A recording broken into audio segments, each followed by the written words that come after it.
I found this definition of honor on Wikipedia. It says, honor is the evaluation of a person's trustworthiness and social status based on that individual's espousals and actions. Honor is deemed exactly what determines a person's character, whether or not that person reflects honesty, respect, integrity, or fairness. Basically, our dictionary definition of honor is we give it to those who deserve it. Right? Will you agree? That's you honor. The ones who are worthy of honor are the ones who should be honored. Right? Makes sense? Not the kingdom. Okay? Not the kingdom. Look at this. 1 Peter 2:17 says to honor all people, love the brotherhood, fear God, honor the king. Peter wrote this and was killed by the emperor, who he just, I don't know how long before, a few years before, said, honor this king. The kingdom mentality is to honor everybody. How do we honor those who don't deserve it? Why do we honor those who don't deserve it? Let's look at that one first. Why do we honor everybody? Well, because God said so. But okay, let's move beyond that one. We honor everyone. This is page 13. We honor everyone because we can never allow another's character defects to control us. We never allow the way another conducts themselves to conduct us.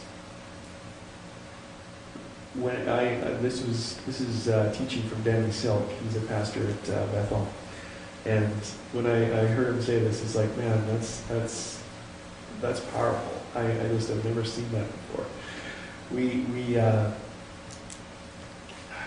The church needs a culture of honor.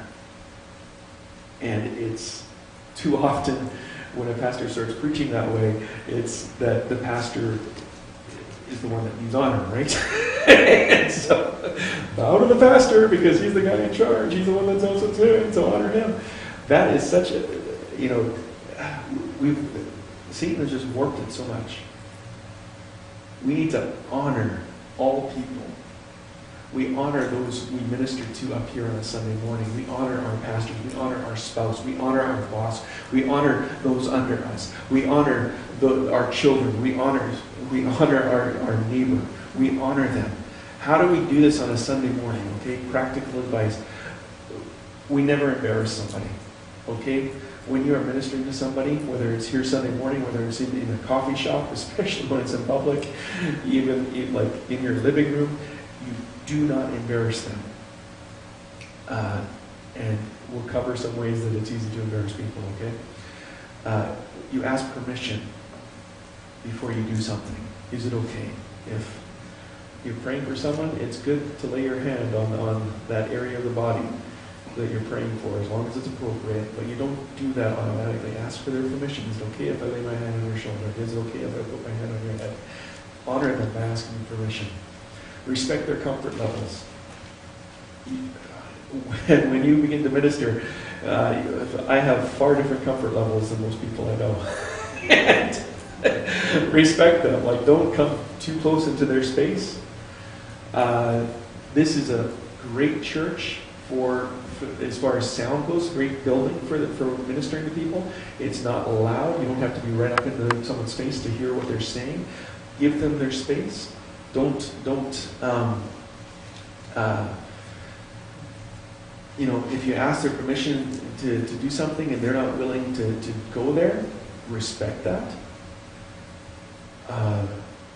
We'll tell you how do you take people through a deliverance session. We will teach you how to do this. If they're not ready to go there, great. We will pray for them. We will honor. We will bless them. But we're not going to press them. Right? There's practical reasons for this. But the best reason is we are honoring them. We're honoring that person. We consider what we say. Some of us will need to put a, what's the word?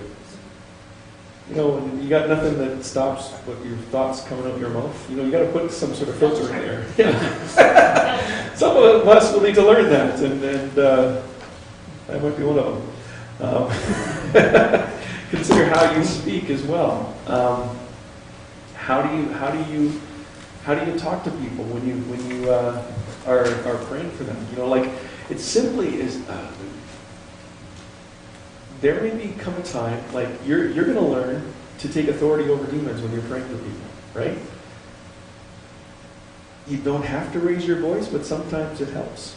At least you.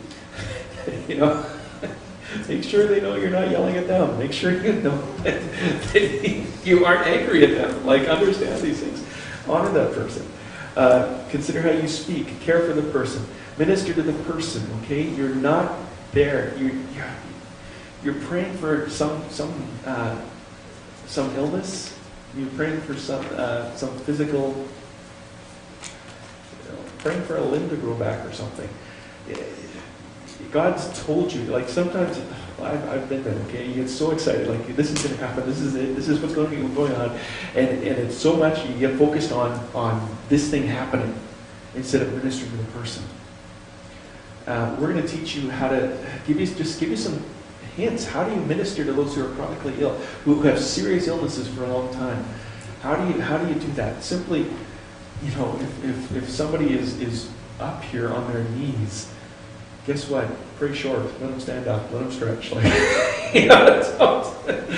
It's simple things to honor that person. Simple things to that they know that you care for them.